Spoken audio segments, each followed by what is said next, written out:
Come take a trip in my airship. Come take a sail among the stars. Come have a ride around Venus. Come have a spin around Mars. Show us while we're busy. Show us to see while we school. Come take a trip in my airship and we'll visit the man in the moon. Will the audience please join me? Greetings, loyal airmen, and welcome to the Airship 27 podcast number 88. We're back. We're back. Yes, we are. Finally. I'm one of your co-hosts, Captain Ron Forty, and joining me as ever, holding up the ship, is Chief Engineer Rob Davis. Howdy, buddy. You awake this morning? Hello, and welcome to another Airship 27 video podcast. It's been, we just mentioned the fact that it's been 2 months. It's been 2 months since we did the last one. Yeah, but I think this is the longest we've been without doing a podcast since we've been doing this. I think early on we were like every month, and then we stretched it out and now we've been doing it every time we put out a couple of books. And sometimes that's quick, and sometimes it's not. Right. So this is a twofold thing. Number one, we didn't have books. But as you listen to this episode, you're going to see that in the last 2 months, Rob and I have been up and down the valley. All right, there have been some rough patches for both of us, either together or separately. But hey, before we get into all this rambling, I have to say this: leaving episode 87 up at YouTube, we're now up to like 94 views. They're that anxious to see us, maybe. Who knows? Yeah. All right. So you get us going with the bad joke of the episode. Okay. Let me scroll up here so I can see it. Yes. All right. A taxi driver tapped the driver on the shoulder. A taxi passenger, tapped the driver on the shoulder to ask him a question. The driver screamed, lost control of the car, nearly hit a bus, went up on the footpath, and stopped inches from a shop window. For a second, everything was quiet in the cab. Then the driver said, "Look, mate, don't ever do that again. You scared the living daylights out of me." The passenger apologized and said, I didn't realize that little tap would scare you so much." The driver replied, "Sorry, it's not really your fault. Today is my first day as a cab driver. I've been driving a funeral van for the last 25 years. That would scare me. Ouch. Oh, that's okay. I've got one, but it's not going to top this. This is the topper for the episode. I love this one. Okay, all right. We'll be sharing this. I think you'll like mine. It's cute. Let's put it like that. It's cute. But anyways, hey, look. Bad or good, they are what they are, right? Yeah. And nothing wrong with a good laugh. Nothing wrong with a good belly laugh. It's healthy for you. You know that already, loyal. Yeah. Oh, definitely. Yeah. Okay. Hey, look. First thing we have on the agenda here is 2 months ago, Rob and I went back to PulpFest. Right. Yes. In Pittsburgh. August. Yeah. In Pittsburgh. And it was really a blast. We had a great time. It was so much fun seeing, a lot of people that we hadn't seen. And you have to understand that the pulp community, there is a select smaller number of vendors who do all these shows. Okay. And I mean all of them. They even go down to Florida, New Jersey. They do all the pulp shows, nostalgia shows, and whatever. But for most of the creators, I'd say writers, artists, and just plain fans, that's almost impossible to do economically and logistically. So they either do Windy City in Chicago at the start of the spring, or they do PulpFest, as you said, in Pittsburgh at the end of summer in August. So that being the case, us not being in PulpFest for the last 4 years or so, there were a lot of people we hadn't seen in 4 years. Quite a few. And they were happy to see us as much as we were happy to see them. It was a really great time. definitely Brenda and Wayne Carey were our con neighbors, and we got to hang out with them, went to dinner with them several times. They're a that's a lot joy. of fun. They're a fun couple. To our right was our good buddy, Martin Grahams. So, yeah, again, and all in all, it was a fun show. Our good buddy Rick Lai won the Muncie Award, which was so well deserved. All right. But you know what? Rob and I talked afterwards, and we'll get to logistics. But I do want to point out the fact that for whatever reasons, we did okay at the show, but it's not going to be enough for us to make the show a regular stop during our. This was probably our last PulpFest, right? Yeah, I think part of the problem is we hadn't been there for so long. I think a lot of our fans didn't expect us to be there. You know, not everyone follows this podcast and gets the information that we're going to be at shows and stuff. I think if we had been there every year, we could have built up a fan base and gotten people coming in to see us. And then the additional ones that we got would help us put us over the top. But this one, I think we did a little less than break even. And part of that also is the fact that it costs so much for us to go there. I have to stay an extra night and on the way up and on the way back, because there's no way I can. It's about a 12-hour drive for me. And that's just too far. So while we had a great time while we were there, we can't keep doing shows where we're going to do less than break even. We have to at least break even in order to make it feasible for us to go.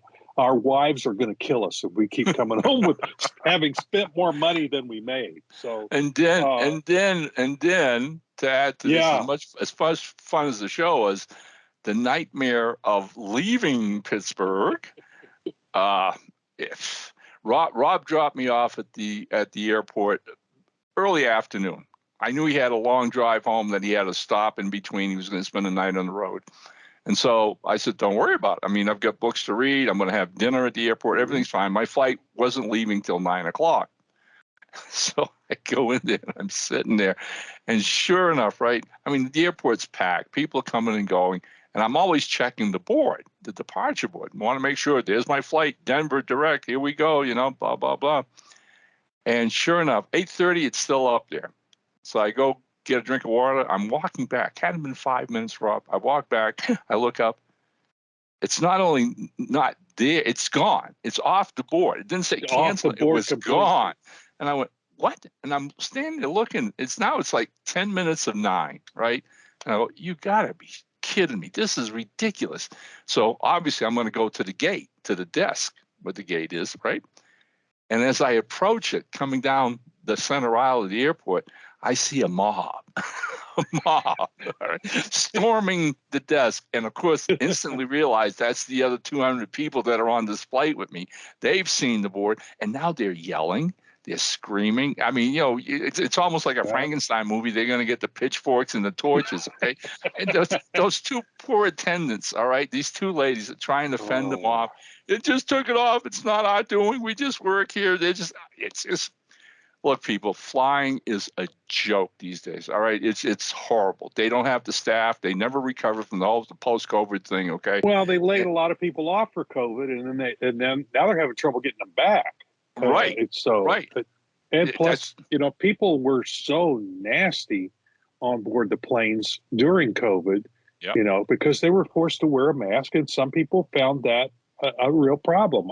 I'm not sure why, but they did. So and being the way some people are, and it only takes one on each flight, to be the jerk to make flying that much worse. Traveling of any kind is tough right now. And my travel woes weren't near as bad, but on the way home, Siri took me down back roads to get home because apparently that was quicker. So, and I'm going, okay, well, it's a leisurely drive. I'm just going to, I think it was like an hour and a half or 2 hours that I was going to drive. Because the drive home from where I was going to stay is about the normal trip to a little more than a trip to Chicago is, 6-7 hours. So I was driving along, and suddenly this sign comes up on the side of the road, says, "Road closed 5 miles ahead." And I'm going, okay, is there a way to get around this? So I go a little further. I get 5 miles down the road. Sure enough, the road is blocked. It's a 2-lane road. The road is blocked, completely blocked. So I get out Siri, and she apparently did not know that there was a blockage in the road. So I get out and I look and go, because there's another way to get. So I figured out if I went back about 10 miles or 10 or 15 miles, then I drove south on this other road, I get to I-70, which is what takes me all the way to Columbia and near home.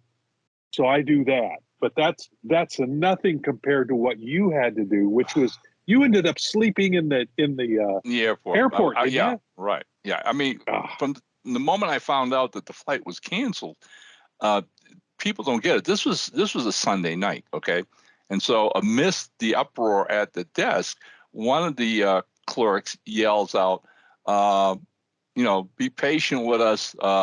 We will try to get you on the next available flight to Denver." Okay, now I grab my smartphone. I hit my app for the airlines and to see when that's going to be. And I'm thinking, it's Sunday night. It'll be sometime tomorrow morning, right? Tuesday morning.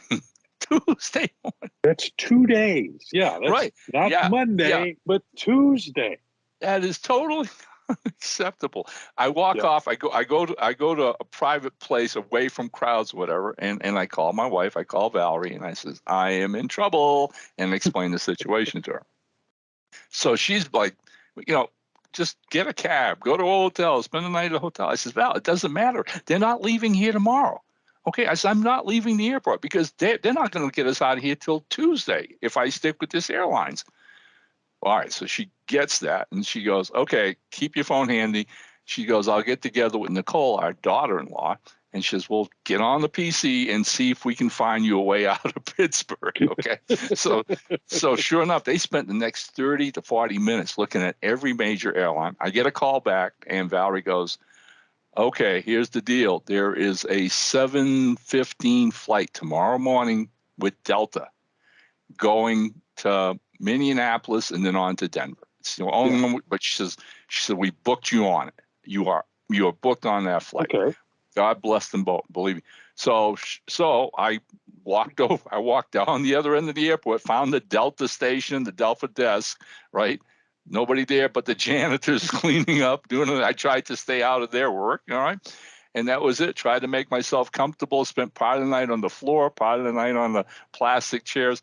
I'm 76 years old. This is getting old fast, people. Then, of course, I'm there to welcome the crew when they showed up the next morning.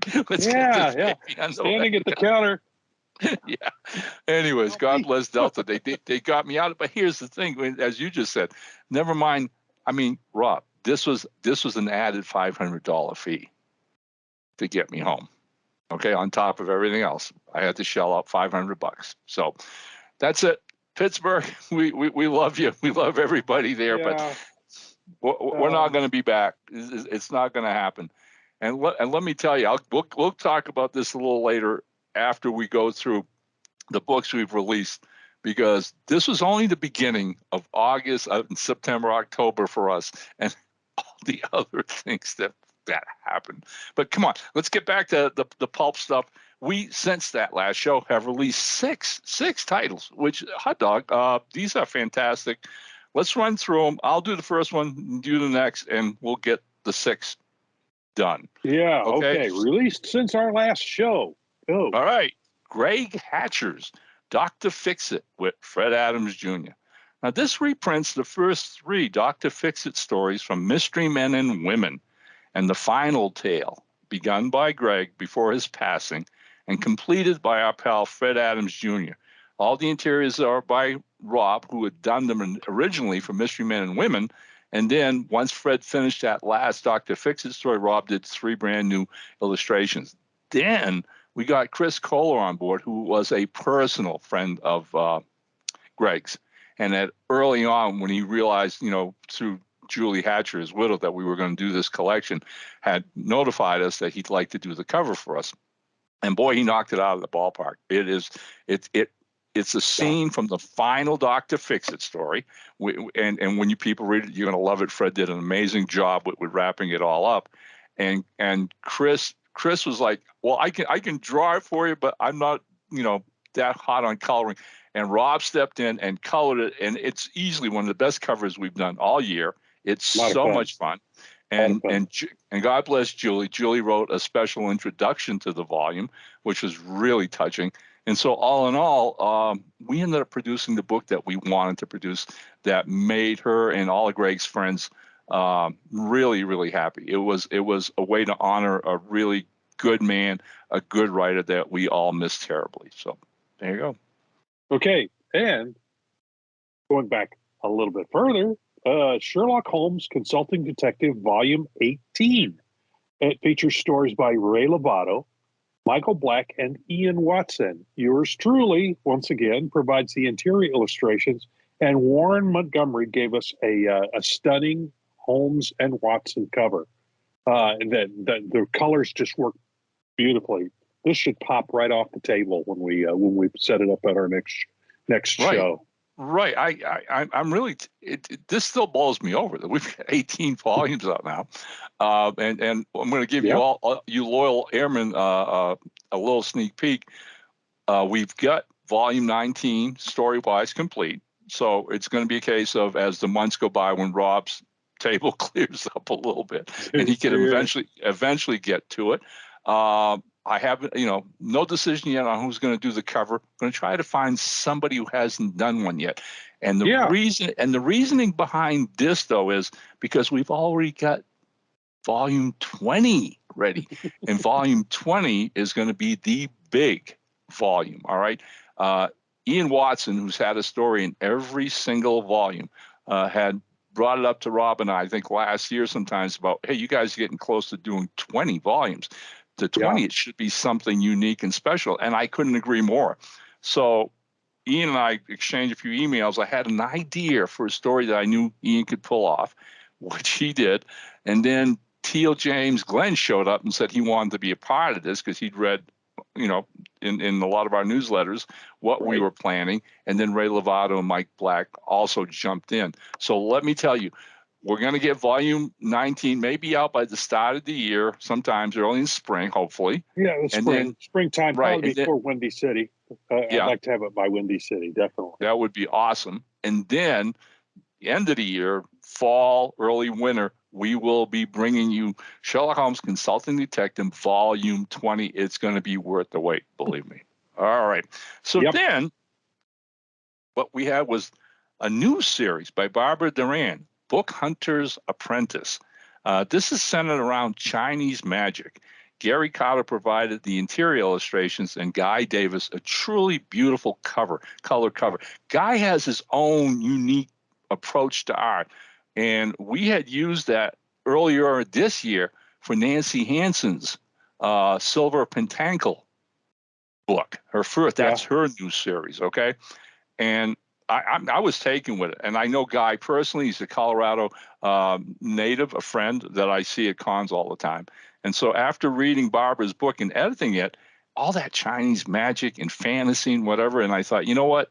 After what he did with Silver Pentacle, another venture fantasy, I approached Guy and said, up for another one? And once again, gave us something that was stunning. Barbara absolutely loved it. And speaking of Nancy Hansen, the next... Jezebel Johnston, A Rise of a Buccaneer. This is our second omnibus edition from this Pirate Queen saga by writer Nancy Hansen. This one collects books 5 through 8. So we have volume 5, then Zeus. I'm not sure how that's pronounced, but I believe that's correct. Volume 6, Sisters of Vengeance. Volume 7, Mastiff. And volume 8, Revelation. Yours truly provided the cover. It seems like I'm popping up quite a bit here recently. Okay. So stuff happens. But hey, again, for those of you who are big fans of the series, it shows no signs of lagging. All right, Nancy continues to be inspired by it, and she just last week turned in the manuscript for volume number 9, which you guys are going to love. And Rob, it's called Jezebel Johnson, Captain. All right. Okay. All right. Yeah. The Saga of the Pirate Queen. We're getting to those places now. All right. I haven't started reading it yet. I'm finishing up editing another couple books, but I hope to do that starting next week. So it's a great pirate series, and you have these options. You can either go to Amazon and buy 1 through 8 individually, or if you want to save some bucks and get some really hefty, good reading, now we've got the 2 omnibuses, all right, which make it a lot cheaper. It is more affordable if you buy it in the omnibus that way. Now, unlike most of the books we put out, we don't put together a Kindle version of the omnibuses. We figure you can buy the Kindle version singularly that way. It ends up to be about the same price as the omnibus if you buy the Kindles, because they're $5 a piece. So yeah. All right. So it's still cheaper. It's $20. It is $20. It's still cheaper to get the Kindle if that's what floats your boat, as my wife will say. All right. So then we're down to the last 2 that we released. And then the one that I'm going to mention is Strings Attached, a Sam Dunn mystery by Fred Adams Jr. This is the 3rd in the series of the musician turned detective. And this time he has to solve the puzzle of a very special guitar that once belonged to a very famous blues man. Sam Salas provides the interior illustration, and the front cover was assembled by Rob and features a person on it who's very near and dear to me. that being my son Kevin. All right, and Kevin is a guitar man. Kevin taught himself to play years ago as a teenager. Had his own rock band at one time, Rob, and did local gigs and whatever back in New Hampshire. And he's even taken lessons in classical music, whatever, and has 3 or 4 guitars. And I think we mentioned this in one of our podcasts. We did. Yeah. When we were trying to come up with the idea, the Sam Dunn mysteries all have what you'd call photorealistic covers. Okay, they're not drawn; they're actual photos that Rob manipulates with Photoshop and whatever. Right. And I'm trying to think. Okay, so this one deals with murder and a special guitar that might hold a clue to who the killer is. And of course, I've got all these pictures of Kevin with his various guitars in my family folder. So I looked through and I found one which I thought was absolutely, spot on. And with Kevin's little beard, he looks like Sam Dunn. It looks a little bit like, the concept of Sam Dunn. Yeah.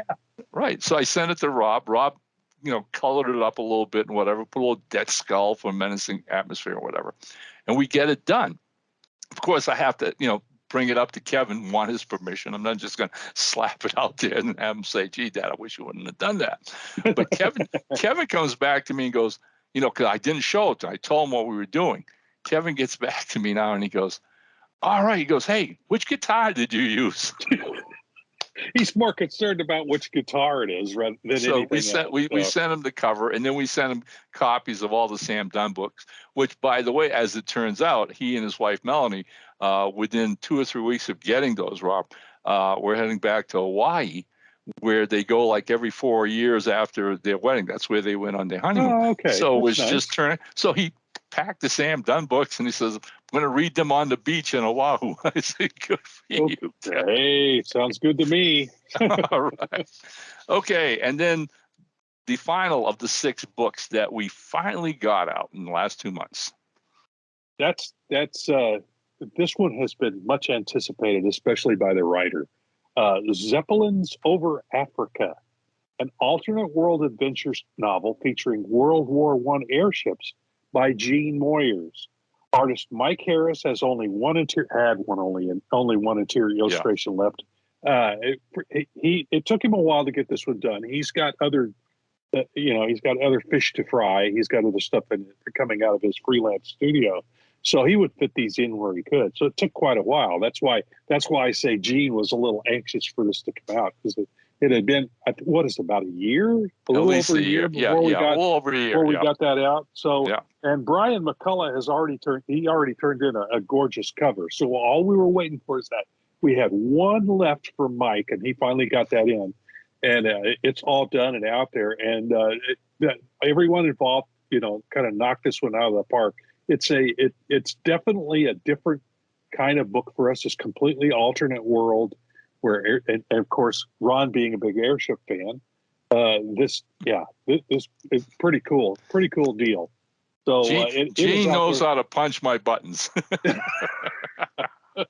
Yes, all you gotta say is Airships, and I'm on board. Buddy. Yeah, we're done. We're done. Okay. Yeah. So, but you know what? And of course, Mike really did a great job with the illustrations. And again, it's one of those things that you and I talk about all the time.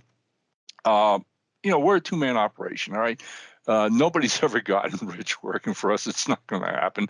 If you can get chump change and buy yourself a Starbucks, even maybe that's out of reach these days. Who knows? Okay, but the kicker is we let it be known there's no deadlines. So when any freelance artist comes to us and says, "Yeah, I'd like to do one of your books," then we make the writers well aware that you're going to have to be patient. Some artists, they have a gap in their schedules and might deliver a book in 2 months, 3 months, and away we go. Others, like Mike in this particular case, it took him a little over a year to do 9 illustrations. But each one's a gem. Each one is absolutely beautiful. It describes the scenes. He's a gifted artist. So as much as Gene was chafing when he saw the final PDF, he got back to me and went, "Yeah, it was worth the wait." Is it good? Okay. It's how this works. Because we're not a big publisher. We don't have big investors, so we don't have $1 million sitting in the bank waiting to pay out people ahead of time. We don't sell a lot of books. This is a small time operation. We do this mostly out of love and the enjoyment of the medium and trying to keep pulp fandom alive. So some of this stuff's going to take a while. We've had books sit. I think in the past we had one book set for 3 years. 3 years. We had one book that sat because we couldn't find an artist to do either the cover or the interior. So that one sat for a while, and we hate doing that, but that's the name of the game. Right. It hasn't taken us that long to get crews together. It's getting a little easier in that respect, but it's still tough to find. If we find a professional artist, they're busy. Every once in a while, and I'm not going to mention names here because let's maintain some privacy decorum here, okay? Yeah. But artists are human, okay, and they have the same crosses to bear that the rest of us do every day in our lives. And so, classic example is we recently started working with an artist that worked with Airship 27 15 years ago when we first started up, and had done 1 and 2 books for us. And then for whatever reasons, we all parted company. No big deal. I mean, he was doing other things and whatever. Right. And so at the start of this year, I brought him on board. There was a project that we were doing, a novel, and I thought he'd be perfect for it. Hadn't been in touch with him in 6-7 years. Dropped him a line. He loved the idea, came on board, and did the illustrations for us. We got the book out. Okay, well, while the book's in production and getting ready to get published, I'm so happy that he's working with us again. I go looking for something, and I find an anthology book, again, with something I think will hook his interest. I write him. He says yes. He likes working with me and Rob, and he gets on it. Okay. Well, he's almost done the illustrations. He's done a couple of the stories. There's only a few more to go. And one day, Rob and I get a letter, and sadly, all right, and just the real world, all right, this gifted artist, all right, also deals with depression. And there are periods of his life where it steamrolls him. It just knocks him off his feet, and he can't do anything. All right, he tries. I'm assuming he's on medication. I hope he is. All right. But Rob and I read that, and basically both of us got back and said, "Hey, no worries. No worries. We're not going anywhere. The book's not going anywhere. Your health, and by health, I mean physical and mental, is top priority here. So you take care of yourself, you get back on your feet, and when you're ready to come back to it, we're here. That's it. Now, what, a month later, an artist that has just started working for us suddenly drops me a line and basically says, I really like working with you guys. Can I do this book? Can I do that book? Can I do this book for you? And I'm like, holy shit. Oh, okay. yeah. So again, Well, it's that roller coaster. Right? Depressed. Manic, depressed. Yeah. And it seems to me that creative people are, writers and artists seem to be more prone to depressive. I mean, in the wintertime when the sun starts, moving further down the horizon and days are shorter, I find my mood is depressed. It's not to the point where it completely stops me, but there are days where I go, I really don't feel like doing this. But some days I'm able to push myself through it. Other days I go, okay, my body and my mind is telling me I need to take a day off. So I take a day off, but mine is not as debilitating as some people have. But I especially notice it in the winter when the days are shorter, that I have more of those kinds of days than I do the rest of the year. But some people deal with it a lot deeper than that. It's a lot. Oh yeah, and right, and the point I was hopefully trying to get across here is that Rob and I respect and admire every single creator that works with us, writers and artists. All right. Yeah. And we understand, especially with artists, all right, one size doesn't fit all. Okay, they're different personalities, different egos, different people, and so when these kind of things happen, hey, again, we're just nothing but supportive. Okay, again, hey, we so appreciate these people and what they do for us and what they've done for us in the past. All right, I am sure that this particular artist I was talking about will get his stuff together and eventually finish the project. I have no doubts about that whatsoever. In the meantime, again, it's just we want him to be healthy, totally, 100%. Right. And the reason I bring up my own very minor problem is that I want them to want this artist and others to understand, I get it.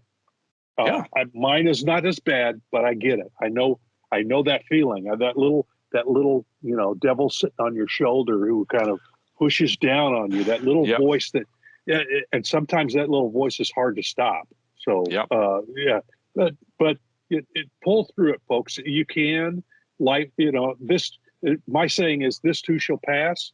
When you have the good times, enjoy the heck out of them because they're going to pass. And when you have the bad times, realize they're only going to last for a certain time and they will pass as well. So, and the next good thing will come along. So just, keep on. Yeah. Okay. So I'm going to put this out there because we're talking about it. Okay. So, one of the remedies for this kind of whatever you want to call it. All right. This winter months blues and all this good stuff. Okay.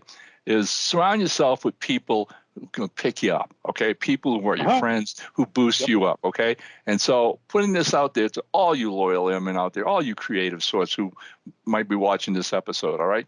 You're feeling in a funk. All right. You wake up one morning and you go, blah. All right. Do me a favor. Write me a letter. Write me a letter and say, hey, Ron, I'm in a funk. Okay. Let me do what I love to do, which is I will boost the shit out of you. Okay. I will tell you what a great soul you are. And I'll be sincere. I'm not blowing smoke. Okay. We work with some of the best people in the world and our friends mean the world to us. So if you ever need a little pick me up, drop us a line. We're only too glad to provide it. All right. We'll give you a bad joke or two. A couple free of charge. There you go. All right. All right. And so that was it. That was the 6 that we got out. We're really thrilled and happy about that. And we've got some exciting new stuff in the works. Hopefully a couple might be out before the end of the year. If not, again, we'll see what happens. But the top of that list of what's coming next is one it's got me wound for sound. I mean, it. The Adventures of Radio Rita. Now, our first volume of this series is in production, and Rob is working on the illustrations. And again, he's knocking them out of the ballpark. All right. Let's see if I got them here. Yeah. Here we go. Well, I fuss with these in Photoshop, but this is the original art. Oh yeah. All right. Illustration That's number the first one. Oh, From the first story that was written by Teal James Glenn. I disappeared. Disappearing. Yeah, but you can see. We can see it. We can see it. You can see part of it. There. Nice. Yeah. Okay, so here we go. Yeah, all right. That's the first one. This was the project that was inspired, all right, by the 40s pinup we had used over on Facebook when announcing these podcasts years ago, okay? This leggy redhead was seated in front of a shortwave radio set, and we tagged her Radio Rita. Then 4 new pulp writers working only from my short, very abbreviated fact sheet all wrote a story with their version of Radio Rita. Now, this first collection features Rita as seen through the eyes of Teal James Glenn, Gene Moyers, Samantha Leanhart, and Mel Odom. Ted Hammond is already turned in a really gorgeous, beautiful cover. Yeah. Now look for this one to make a big splash when it's released in a few weeks. Have you read all the stories now? No, I read. You insisted that I do this one differently than what I normally do, because part of that is that each story is essentially a different Rita. There are not there. The only thing that's the same is what she looks like. So that's it. Yeah, that's it. So I was tasked with reading each one individually. Normally, what I'll do with an anthology is I'll read all the stories, doing thumbnail drawings at each spot where Ron has indicated that an illustration needs to go. And then when I get all the thumbnails done, I've read the whole book, I go back and I start at the first one, do the first 3, second 3, so on through the book. This time, Ron said, no, don't do it that way. I want you to read this story, do your thumbnails, then do that story, then go to the next one. So, dutiful chief engineer that I am, I'm doing it that way. So I finished the first one. I did the first 3 illustrations. I started reading yesterday. I started reading the second story, and I've got I think the first illustration. I came to the first illustration. I thumbnailed that, and then and so today, after I get all the editing on this episode done, I will go on. I'll read the rest. Hopefully, the rest of that second story, and I'll have the 3 thumbnails done. And then tomorrow or over the weekend, I'll do the next 3 illustrations. Then I'll go to the third story and do the same thing throughout. Right. So right. This one's being done a little differently. Yeah, my intent was for you to experience that different Rita, okay? Instead of just reading 4 stories, all right, and going back and forth. Because what I can tell our loyal airmen right now is, believe me, each is a different Rita, all right? Yeah, and they don't all take place in the same time period. All right. Mm-hmm. I mean, the simple fact sheet was that she was a tall redhead who was a pilot.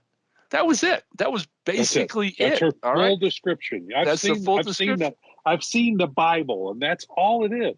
Right. So, and it's amazing to me because, again, it's fun reading. Each of them done a little post essay at the end, and it was fun reading their thoughts on how they had a clean slate and what they were going to do with this. All right. So I'm really anxious for this issue to come out, this volume to come out. Let's say whatever. Okay. And the reaction that we get from our loyal airmen, our fans and people out there. Gene Moyes personally fell in love with his reader and is chomping to do another one. Okay. I've had other writers who approached me and said, any chance you're going to do a second volume? I'd like to get in on this. So again, we don't know where this is all going to go or end up, but at least we're going to get volume 1 out. And again, we're going to be very curious of what your take is on on a character that's taken a life of her own. It started as a joke. Yeah, we were joking about, we could do an anthology of Radio Rita stories, and the fans jumped in. Yeah, let's see it. And you wasn't it immediately Teal James Glenn jumped Yeah. in and Oh, said, yeah. The next morning. Okay, here's your. I'm on. I'm in. I'm on. Yeah. Sign me up. Here we go. Golly. Oh, yeah. All right. Yeah. All right. So we should be careful what we joke about. Well, look. Okay. No, I'm not. I almost said it. I'm not saying it. Okay. I'm not. Maybe Okay. later after Rita comes out. All right. So then what else can we look forward to, Rob? Okay. We got in the pipeline is Purple Scar Volume 4. And this one features stories by, we're talking about Gene Warriors. Here he is again. He's a Purple Scar guy. He really enjoys writing Purple Scar stories and Domino Lady stories too, as well, for that matter. So we've got stories by Gene Warriors, Felix Cruz, Michael Housel, and Fred Adams Jr. The interior illustrations are almost finished, and they're by artist Chuck Bordell. And Adam Shaw has turned in a stellar cover for this one, as usual. That's another one in the queue. Again, as usual, we don't know when these will pop out. They will come at their own pace. The stuff gets in the way, or something gets finished quicker than we expected. So I say this every podcast. We can say these are going to be next in the queue, but one of them from further down in the queue that we weren't even thinking about. Everything can come together on that one, and there it is. It's so. Well, yeah. Okay. So that happens. So let's follow that train, okay? Because also working its way to the front of the line is After Sunset, okay? And this is a Western novel by Jonathan Casey. Artist Sam Sells, who's another friend of mine who lives here in Fort Collins, is doing the interior illustrations. And I'm guessing, because I haven't seen Sam in a few months, but I'm guessing he should be almost done his 9 interior illustrations. That being the case, Shannon Hall volunteered to do the cover. We're waiting to get the interiors in. Once we have the interiors, like I generally do with novels, is basically look at the 9 interiors and see if one of them sparks the possibilities that it could be dramatized as the cover. If I can see one of those illustrations that works like that, then I'll approach Shannon, show him the illustration, let him do a cover version of it. If not, then we'll work out another, but this is a straight Western. This isn't a weird Western. It's the story of a man who was a sheriff in a small town, and he's now in his 80s, retired, and he's looking back on his life and the ups and downs of the travails of being a lawman in the West. It's brilliantly written. It's a lot of fun. So there, if you like cowboy books, we got one for you. Yeah, we've been doing quite a few Westerns the last few years. That genre has popped back up again, which is, and I like reading a good Western just like anybody else does. Bass Reeves, we had, Marshall Horn. Yeah, and of course, the late Greg Hatcher did Silver Riders. Right, and don't forget R.A. Jones. R.A. Jones has got The Man Who Cried Blood. Yep. All right. Yeah. All right. So he's the Bounty Hunter series. All right. So right. We've got quite a few Westerns, and hey, talking about this, which leads into our finale little topic about anything else. I am writing a Western comic right now. All right, which actually got born at a convention back in the spring, because basically I did a panel at the first ever Wicked West Comic Expo in nearby Loveland that was promoted by my dear friend Todd Jones. And so Todd asked me to do a couple panels for him. And I did the first panel I did on writing comics as opposed to prose. And then the next day I was doing another panel, and I'm racking my brains going, okay, so what's going to be the topic of this panel? And then I went, you know what? I'm going to have some fun. I go to where the panel room is, and sure enough, all right, small little con. I think I had 6 people as an audience. I brought my notebook and pen, Rob, all right, and said, oh, yeah, I heard the story. I said, okay. I said, we're going to make a comic book, not just me, but now they're all looking at me, right? And I'm going, no. You're going to pick the genre. You're going to give me names, blah, blah, blah, blah. Once I have everything written down after the show, I'm going to go home, finalize it, and get to work. So I said, so what's our genre? We're going to do mystery, pulp adventure, Western. And the minute I said Western, I mean, 6 people in the audience, men, women, old, young, all hands went up. Western, let's do a Western. I said, okay. All right. Who's our protagonist? A guy, a girl, one of the women in the audience. Got to be a woman. I want a woman hero. All right. Okay. And her husband. She's a bounty hunter. I'm writing notes so fast. These people were literally creating this plot and everything else. All right. Okay. So anyways, I leave the panel. I got all their names and emails because as it develops, I want to keep them posted because they had some input in it. But ultimately, just a few months ago, in talking with Zane the Gain, another really gifted artist here in Fort Collins, a graduate of the Joe Cooper School of Art. And Zane and I had been wanting to do a Western for many, many years since they first moved out here to Colorado. And he knew about this project of mine. And so we were at Rocky Mountain Con 2 weeks ago as con neighbors. And Zane's like, are you writing that Western? I said, yeah. I said, you want to see the plot outline? Yeah. After the show, I sent him the plot outline. He writes back. He loved it and says, I want in. I want to do this. So he's going to publish it via his independent comic company called Pulp Fusion. And it's going to be a 5 or 6 issue miniseries. He's already done a sketch of the cover and the logo. It looks phenomenal. We're trying to have the first 22-page chapter done by next year's Wicked Wicked Expo, because that's where it was born, all right, which will be in April sometimes. I'm excited, Rob. I'm excited. I'm doing a Western, and with a guy who loves Westerns, it's going to be phenomenal. So there you go.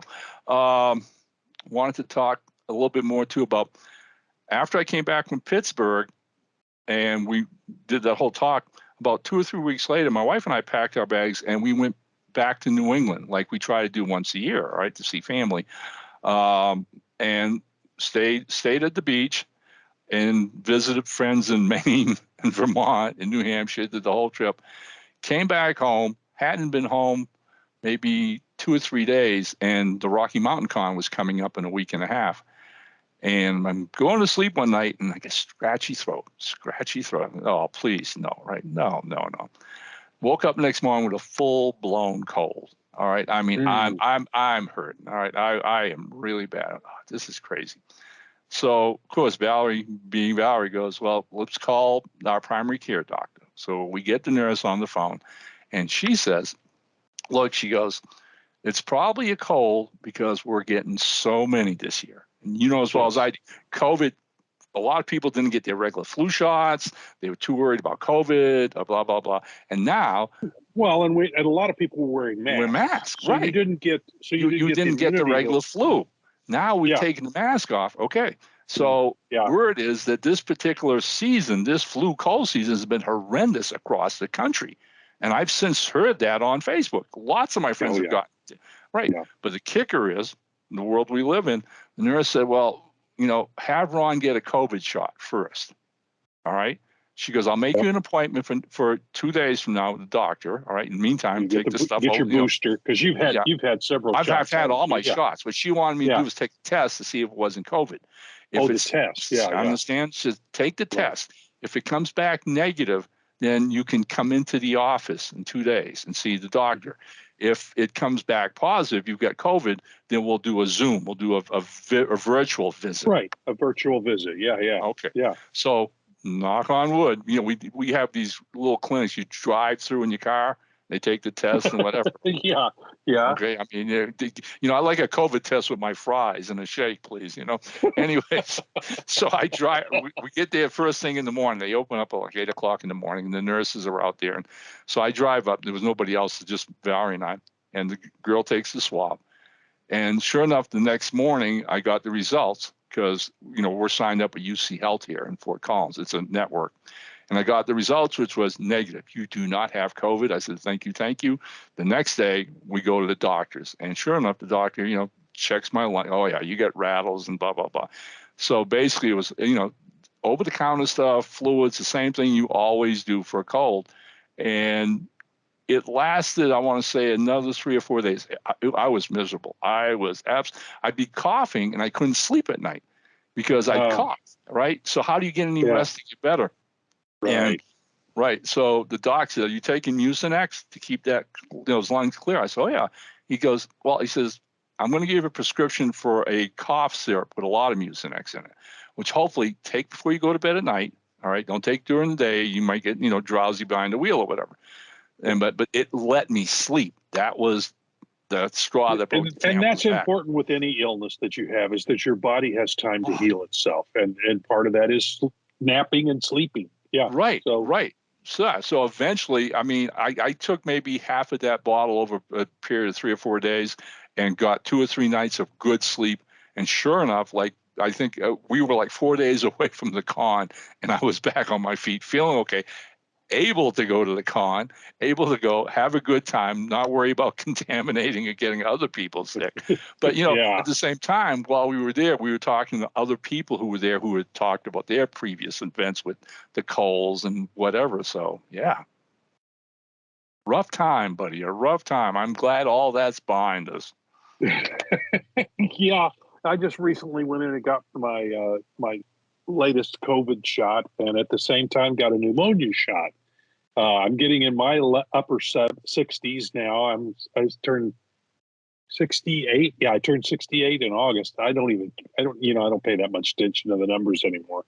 But I got my pneumonia shot, and it depressed my system for a few days, and my arm hurt, and I was just kind of so. But it's hopefully it will help keep all this stuff at bay.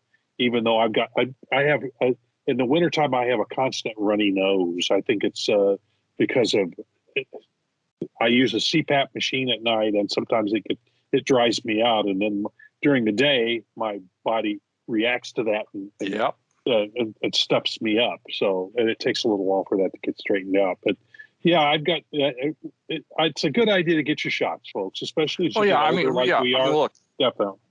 I've had run-ins with pneumonia at least 3 or 4 times in my life. Okay, and believe me, because again, as you know, I have only half of one lung. All right, whenever I get a cold and it settles in my chest, Valerie goes totally spaz. Get you to the doctor, okay? Because I am prone to pneumonia. Now, I've had my pneumonia shots. I had that pneumococcal pneumonia shot when they first came out with it, right? Yep. And I to me, my lungs are, the pristine thing that I have to keep an eye out on, all right? Because once anything settles in there, I'm hurting. Right. I'm a hurting unit, really bad. Anyways, good health.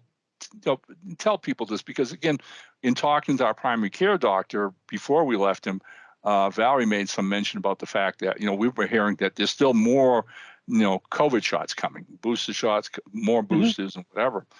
Right. And so we're just hoping we're hoping to get back to Florida to visit her sister and her husband, who of all the places live in Fort Myers. And they weren't down there when the hurricane hit. They had some damage. I think they lost their shed in the back and whatever. That's pretty minor. Yeah, no. What happened? My sister lives on the other end of town. They lost their lanai and their shed. Okay, so my heart goes out to all those people. It's going to be years before they don't have the materials or the crews to fix everything up. It's going to be another 10 years before they're back. And the frightening thing about that is, Rob, they could get hit again next year. It's just, anyways. Well, so it's kind of like Haiti, who has been just completely devastated. That country is essentially ruined. Yeah, it is. It's a pit right now, and it's all because of just weather. Yeah. Mother Nature. Just Mother Nature. Yeah. When it's when we humans pat ourselves on the chest and go, mighty human controlled. No, we don't. No, Mother Nature comes along and goes, oh yeah? Yeah. Let me tell you who's in charge. So anyways, so we're hoping to get back down there sometimes next April to go visit them for a week or so. And the doc said not to worry, because the minute he finds out there's another booster available, he'll give us a call and have us come in and take it. Yeah, but Yeah, it's the world we live in like now. the flu, unfortunately. But I think, like the flu, it'll become less and less deadly as time goes by. Yep. But it'll still grab enough people and knock enough people down that we'll need to keep doing the vaccinations. It stinks to have to add another one to our list of things to do. But us old folk especially, we need to get in there and get those. Yeah, I got my flu shot. I got my pneumonia shot. And then I was joking with the gal who was giving me the shot. I went to my pharmacist and I go, yeah, and I did a couple of weeks here. I'll have to come in for this shingles shot, which is hard to say quickly, by the way. So I'll have to go in for my shingles shot. Yeah. So, and she was saying, yeah, we never thought when we got older we'd have to take all these shots like we did when we were kids, for measles and polio and smallpox and all this stuff when you and I were kids and we had to get those vaccinations. Yeah. So, so we learned that lesson back then, that vaccinations do a great job. Yes, they do. We've almost eliminated polio completely. There have been a few people who've gotten it within the last 5-10 years, but right. And smallpox again is another thing that's pretty much gone. Yeah.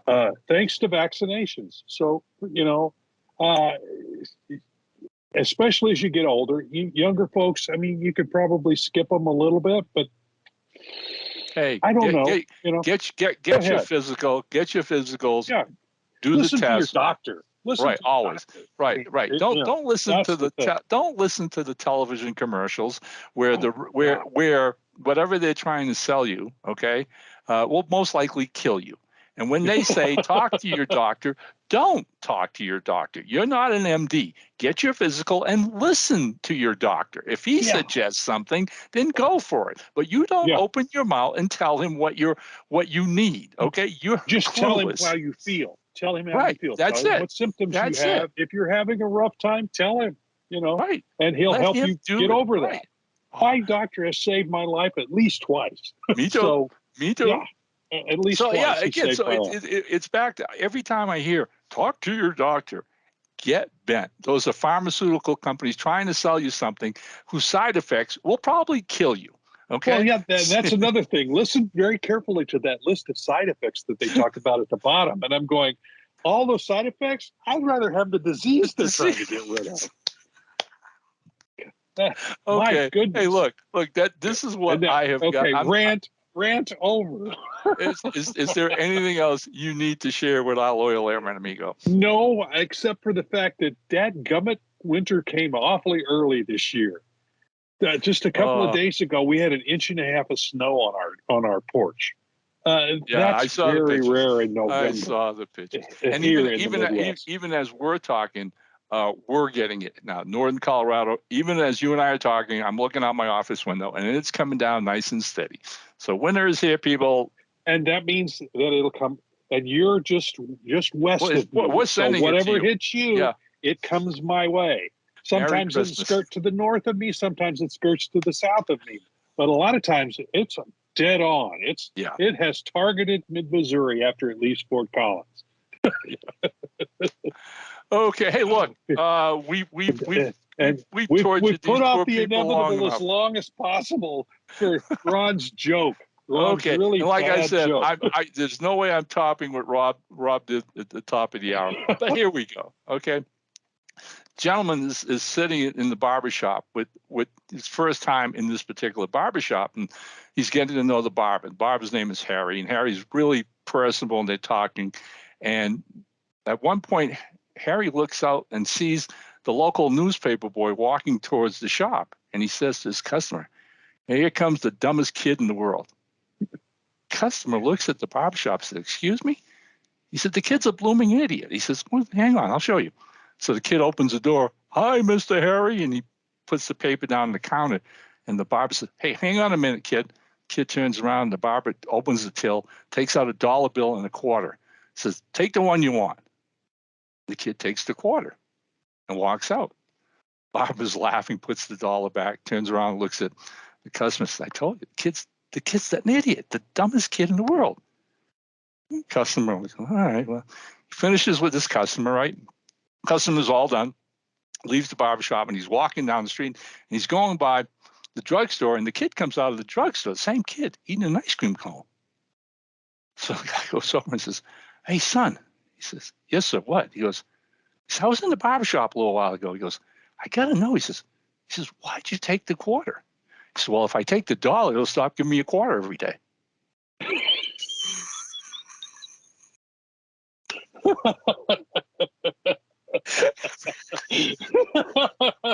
Who's dumb? Who's dumb? That kid's not dumb. Yeah, if I take the quarter, the game's over. Or take And the there you dollar, go. the game's over. Yeah. Oh my gosh. Yeah, that's a great joke. I love that one. That's Okay. No, that was good. In fact, I found that joke on the internet. It was on my list. I had 3 jokes picked out. That was like number 3. So, that's a great joke. I like All right. that one. All right. Hey, so there you go. Hey, look, I mean, and I want to, you know what? I want to thank, Rob said it at the start of the show, but I wanted to thank everybody who's listened to the, our shows and made those kind of comments about looking forward to the jokes. We try to find some things that you can share that are clean and that you can share with your friends and family. Sometimes that's tough. Finding a good clean joke. Oh my goodness. There's so many great dirty jokes out there, but we can't. We aren't doing those here. This is a family show. This is a family show. Because if our wives find out otherwise, we're dead ducks. Oh yes. Dead ducks, man. Dead ducks. We are. But no, we appreciate each and every one of you that tunes in after we make these. We have a ball, but we're doing it because you're enjoying it. So. Thank you for listening. Thank you. Much appreciated. All right, buddy. And yeah. So that's right. We've told both jokes. We've talked about all the books that are out. Nothing left to say except this is Chief Engineer Rob Davis signing off. And as ever, Captain Ron's only have to say, down ship.